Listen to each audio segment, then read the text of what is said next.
Hello, everyone, and welcome to another episode of the World of Sasquatch.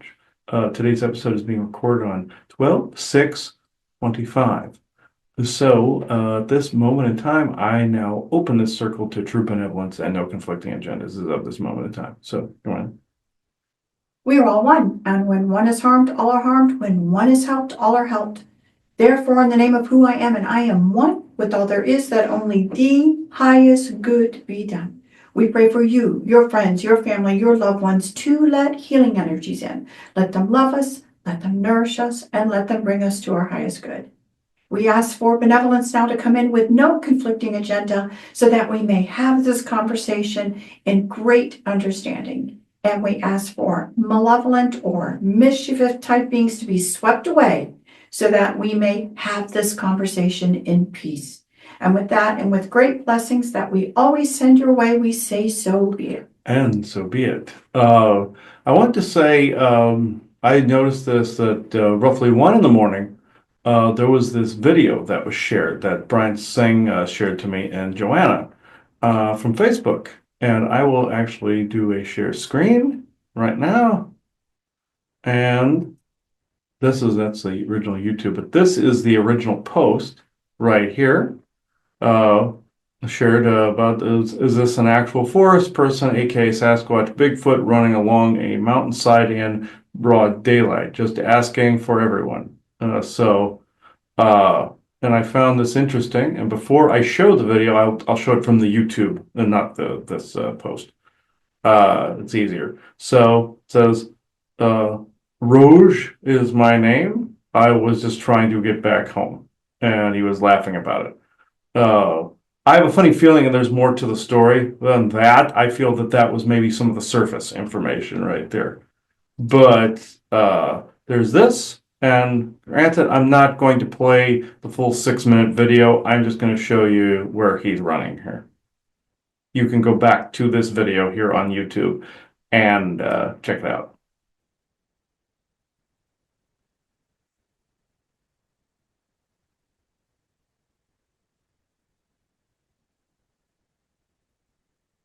As you can see, this is very, very obviously a forest person.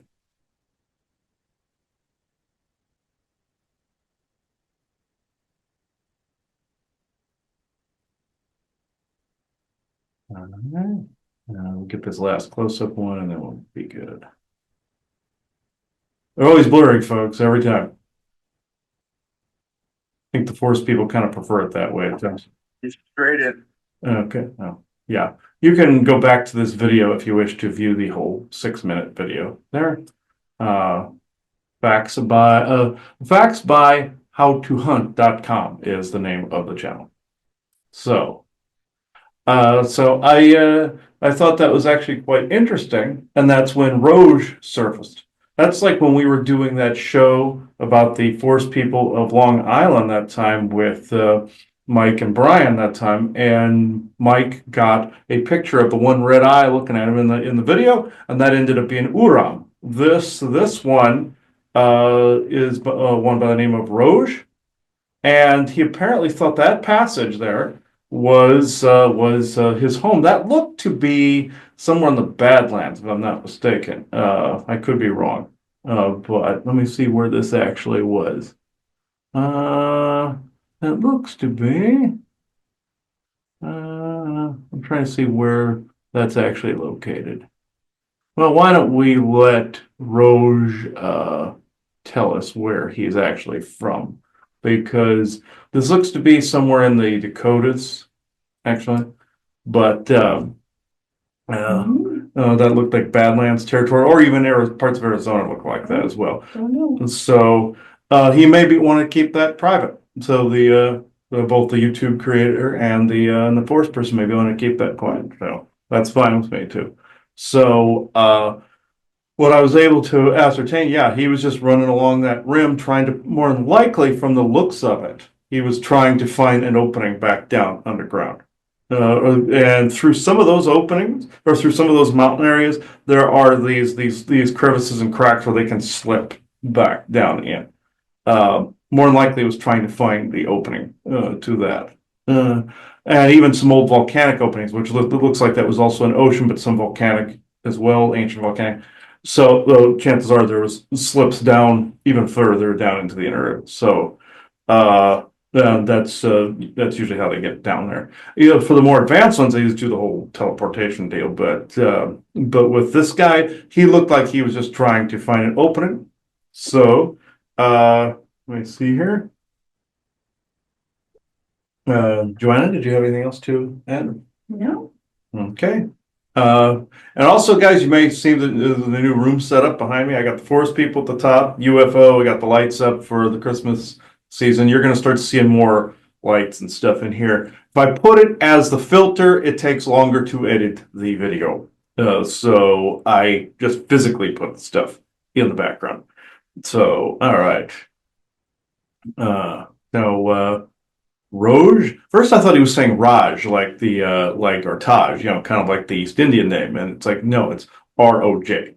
So, uh, uh, okay, Roj, if you wish to participate today, please step forward.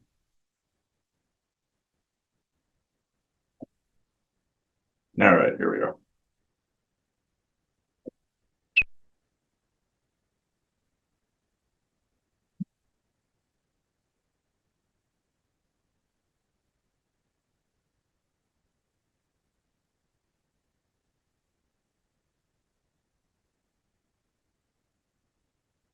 Oh, through the foot. Mm-hmm.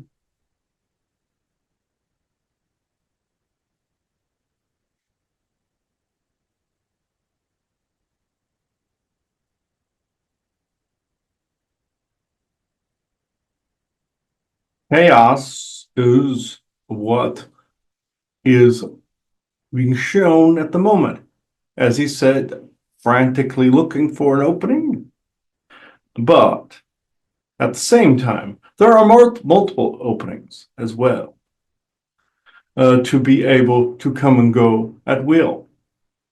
Some use portals, some use holes, some use caves. In my case, the running through the hills and the mountains like this, yeah, was it an attempt to communicate? Yes and no. Sometimes even for us, we get stuck in places. And did it turn into an attempt at communication? Yes, it did, because did it start out? Did it start out as an attempt at communication? Yes. But was I kind of elected the one that had to run across the open hills and everything? Yes, but at the same time, I was still frantically looking for the opening. It's like, say, if one of you had to run across hot coals, or run through an open field where you know there's gunfire, or run through like you had no man's land in your World War I with the barbed wire and all that crap. Yeah, think about things like that. Not that your world resembles this. It's just that some of our people regard it as such, especially in the recent times. I was told that I could briefly speak, but the moot has pulled back for the most part at this moment in time. After the turning of the year, they will reassess. But don't worry, there'll be some of my people to speak at times. Just after the incident with your buddy Isaac, there were complications with communications after this. And so I will answer questions. So it's an interesting thing because what you're saying, if I'm hearing you correctly, is that it really is a moment where, okay, well, somebody's there, let's try and let ourselves be seen for a second. We'll take a quick chance, because it is a quick chance. Yes. I mean, it's one of those things. I think it is interesting that on the video, you know, not everybody's, you know, pointing to this is the place, this is the site, almost, you know what I mean? Because I think it is wise to protect you guys right now. Site doesn't matter, the name doesn't matter, the fact that it was the thing that was done, basically. Right. And so, you know, you're taking a lot of chances to do these kinds of things. And, I think some of us actually, do definitely recognize it. So my curiosity then is for the group that you are with and for the moot as a whole, you're saying that you're pulling back. But besides just taking these chances to get people still keeping in their minds that, hey, there's something real out there, it's for real, is there any other type of messages while you have a moment that you want to get across? Yes, just know that even though I've been told that you've had messages in the past about those that feel they are communicating with my kind, and are not, or they feel that we are different than we appear, very much like almost like an angelic or of that sort, or a guide. None of these things are true. So I must say that with my kind, with the tribe I'm from, yes, we can telepath and channel, but that is to the extent of my capabilities. And a more heightened psionic field, mixed with some tech from the old time. But my tribe lives underground in the cave crevices, utilizing, utilizing the rock strata and the quartz to communicate an amplification, a piezoelectric field above. This is why your devices worked so splendidly. This is also why sometimes they were targeted so splendidly with the communication arcs.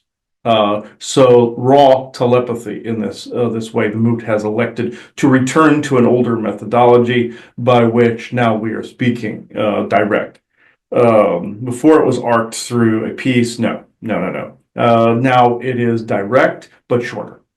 They elected to do this. Now, the important thing to remember is that you've done nothing wrong if you can't initiate communications.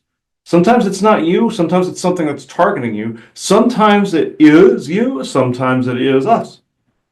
You've heard in any relationship, it's not you, it's me. Well, sometimes that is the case. We are not cutting off communications permanently or at all, really. It's just that we've had to retract from some areas. And some of us have been seen even in some of your neighborhoods. His mother and stepfather saw one in some of the surrounding neighborhoods around here in Virginia Beach, just someone in somebody's yard. And that is incredibly risky to do something like this. Honoring us is great with the visages and the imagery and all of this, and we still continue to praise this, except for the Patterson-Gimlin thing, of course, of which I will not go into. That is the exception to that rule. That is seen as a pariah type imagery. It's abhorrent to us. So any other thing is fine. Even the imagery of where we're turning around and looking kind of thing is fine. Also, your wall hanging there and all the pieces, keep doing this, but just know that communication levels have changed and will continue to change and rapidly flow and fluctuate with what is around and what is not. Given the example that your buddy Isaac was running some interference that is now not necessarily being run, your Mozen are becoming incredibly frustrated. And we are, after post-conference and post what happened to some of us in the aftermath of Isaac, some of us were killed very similarly as it was done in Patterson-Gimlin's time on your East Coast. So this is not something that we relish doing, but the communications must be shorter, sweeter and to the point for the moment, until such time as the Moot has elected to re-expand or enter back into expansion. Also, the aftermath of entering into the Galactic Senate, your Fuma and Seymour, we are well aware of them. I personally do not know them, but we are well aware of them. Now, warned you that this would probably be the case. Just know that your efforts with the stickering and the imagery and all of this has been very well received and well used. So some people would say this is a hedge bed or a means to an end, and I suppose there's a not so hidden agenda there that is good, but it's a mutually beneficial one, if this makes sense. Yes. So what you also seem to be alluding to, because I think there was such great attempts at contact with all kinds of people all over the place. Yes. So I guess if I'm hearing you correctly, that there truly are a lot of people feeling the pullback. Mhm. Not just, obviously Pullback, not yes. just us, but a lot of people out there are feeling the pullback and maybe even pondering, did I really have an experience or not? And that would, I think that would be perfectly normal, for people to start questioning it. But I know that this isn't the first time you guys have come through to try and let people know, yes, you're real. Yes, all of you out there, not just us, all of you out there that have had experience that feel the pullback, that it's needed to be done. We do exist, you know what I mean? And just the goal is that, let this whatever cycle, the whatever come to an end in order to be able to get back out there like we want to be, I'm assuming. But I think it's important, again, to point out, you're not just saying this because we're feeling it, you're saying it because a lot of people are feeling it. A lot of people are feeling this, not only the rub, but the pullback or the withdrawal of us moving around. You saw this back in 2020 when our people had to withdraw back into the periphery for a small amount of time. This is no different.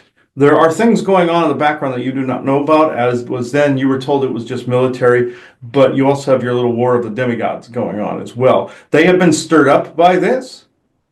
They have been majorly stirred up by this. And some military units have been as well. And so the classic Draco reptilians as well. And we've had to butt heads with several factions, and we just prefer not to enter into the fight.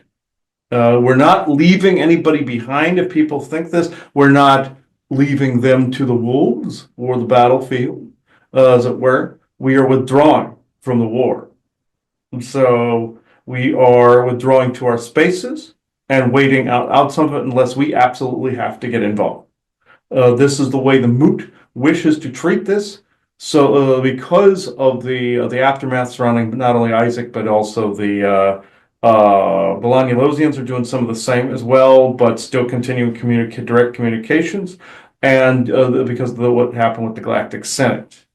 Our adversaries, they knew, Fum and Seymour knew that some variation of this would happen, and knew that we would have to duck and cover from time to time. And they were regretful of this, but they knew progress had to be made.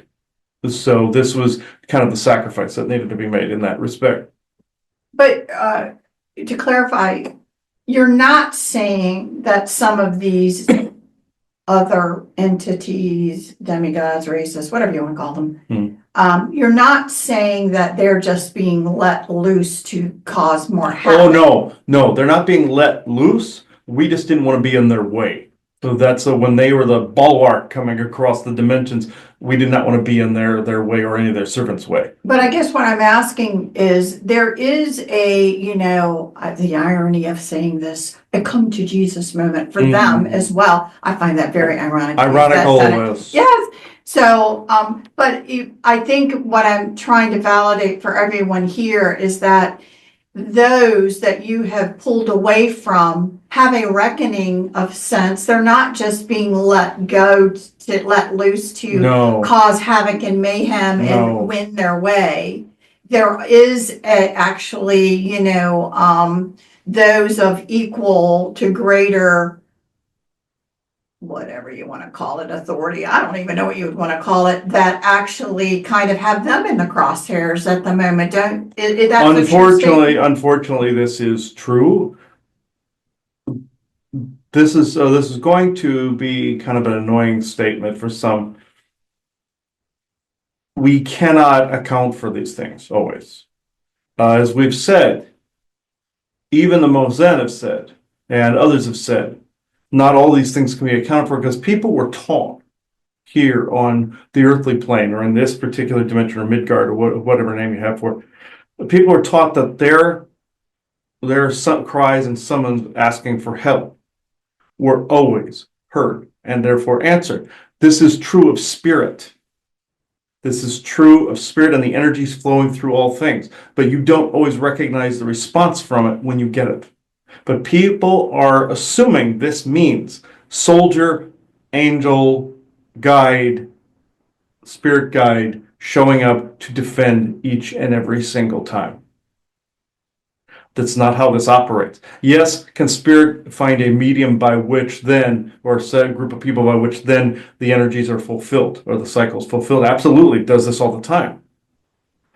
That's the form people recognize it as and won't see that there's an unrecognizable outcome in something that you think is a stagnation. Sometimes it's an outcome of something you've asked for. And it's unrecognizable because it's operating in an operating system by which you're not decoding and encoding properly. Even we don't always recognize this. So basically, you've heard the term blessing in disguise. This is what this is. And I don't want to be cliche and go, hang in there and all that other cliche crap. No, I'm just saying operating system is vastly different than the one you are encoding and decoding. Therefore, you don't recognize the help when you get it. You only recognize by which then you see that shows up and whatnot. With our people, we are also being called upon like hairy fairies, we've been called, or angels or guides. We are none of these things. We are just merely your friends, brothers, sisters, mothers, fathers, attempting communication and to form an alliance. Yes, we help each other, but we also sometimes have to help each other in the silence. And so I think that's just important right now for regular everybody to realize that, there comes times when there's moments where you need to just be even a little more introspective, let's just say. I think for a lot of people, they still don't recognize that the most helpful thing they could do for themselves is to truly understand their connection to their own perceived higher self, to be that one to lean on, to talk to whatever. And I don't think people during some of these rough times, it feels like the opposite, like you're completely let loose, completely disconnected. And I hate to say it, but I think part of that is by negativity to try and make you feel more that way, because it's a perception that they can take advantage of to, again, utilize you as a battery, as an energy, as something to do what they want, versus to, be able to really pull it, let's just say, from within. So again, that's that old saying we've said many, many times, you are the saviors you've been waiting for. It's just a matter of people realizing how does that come about. And I think, it's one of those times for all. I think it sounds like with the moot, there is that recognition that sometimes you must pull back, you must sit down, you must be introspective, and you must not give your energies away to something else that could use it for nefarious means. And do not be connected to anything that would do this, even in a small way or large way. You're seeing it in viewpoints of small involvement to large involvement. This is untrue. Any involvement or connection can potentially lead from one to the other in your perspective. So even keeping something as tiny as something that does not serve you could then lead up the ladder, as you would perceive it to be, to something major. You would call it the series of unfortunate events. So I hope this helped. Yes, thank you. So again, we'll keep this short. I know that this was just a moment you wanted to come through to say, hey, that was me on the video, and we're here, even though a lot of people aren't seeing us much. The moot is still there, still thriving all around the world. And again, as you said, not the first time you guys have had to step back, No. but definitely people who are naturally in connection with you guys are feeling it, absolutely Yeah, feeling it Yeah, right the now. Lonulosians also want to present this, as do the Velodians and several others. Your strongest allies and contenders right now are the strongest allies would be your forest people, Lonulosian, Velodian, Asgardian, and a couple of others. This does not, and Mozen. This does not necessarily mean that they are always around. Even though the Mozen have purported a multitude of times, they over-advertise, let's just say. They say, oh, it's their job to do this. Of course, that's the job that they created, signed up for, and happily do. It doesn't mean that there's enough of them to go around. Like your law enforcement, Mhm. it's like this. They wish to do something. It does not mean they get to do something. Okay, And yes, you had your military hit him with the severe vertigo and Havana syndrome recently. Yes, that was the Mosen's opponent. Absolutely true. Territorial lines on a map does not mean, like in World War I, you had your no man's land dividing Germany and Europe, the rest of Europe. Doesn't mean that somebody could walk over no man's land to get to the other trenches, you see, from one to the other. The whole point of no man's land. Let's just say there's a no man's land in place where they have to do this trench warfare or guerrilla warfare, no pun intended to us. Uh, Guerrilla, somebody was making a pun off in the distance there. Thank you. But that's a very old bad pun, by the way. But because we've had to perform guerrilla warfare ourselves. But anyway, doesn't mean that just because one is out in the open, doesn't mean that the other can be out in the open. Just like your French resistance against the Nazis, it's the same thing. Had to be in disguise. Does not mean that the energies of spirit and everything are not coalescing to provide the outcome that is needed. It is not always wanted, it is needed, and it is also your manifestations are in flow. The others wanted you guys to know this. But just know the moot is also wanting to provide a message saying, we withdraw in peace to keep the peace. and sometimes, again, like the old song, you gotta know when to hold them, know when to fold them, and know when to walk away, right? Mhm. And so it doesn't mean weakness at all. No, it doesn't mean that we will not pop up to speak, but it will be far less until the moot has determined the safety factor or the calmness, the analem has been restored. When the analem has been restored, then you will see a regular flow again.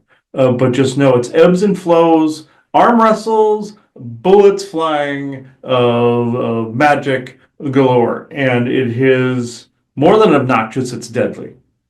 No insult to any of you that are, what's the term, left to the wolves, not necessarily that left in the trenches.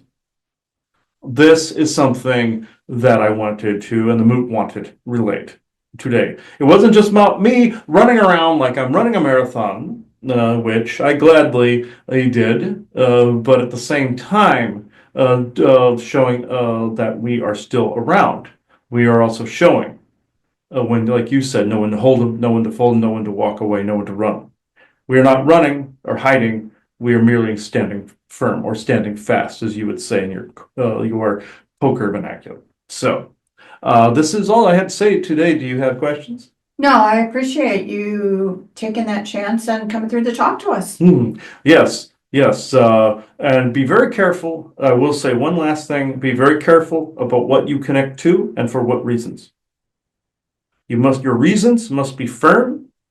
Your vision and manifestation absolute. I hope everyone, both you in attendance and those that are listening, understand this. So I thank you, and always, from all the rest of us in the different forest people, tribes, and the mood itself. Goodbye.